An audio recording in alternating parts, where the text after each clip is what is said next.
ইপ্পি আমার বরাবরই ম্যাগির থেকে একটু বেশি পছন্দের। রিসেন্টলি আমি ইপ্পির এই হেলদিয়ার ভার্সনটা খুঁজে পেয়েছি, যাতে নুডলসগুলো তৈরি মিলেট জাতীয় শস্য দিই।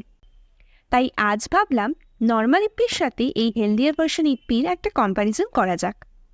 প্রথমেই বলি, মিলেট ইপ্পিটার প্রাইস পড়েছিল 30 টাকা, আর এতে ছিল 70 গ্রাম নুডলস।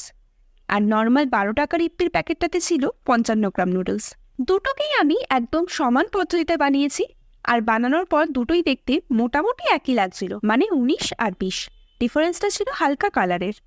এখন টেস্ট ওয়াইজ হেলদিয়ার এই ইপ্পি ভার্সনটা আমার মন্দ লাগেনি, তবে গরম গরম যতটা ভালো লাগছিল, ঠান্ডা হয়ে যেতে অতটাও ভালো লাগছিল না।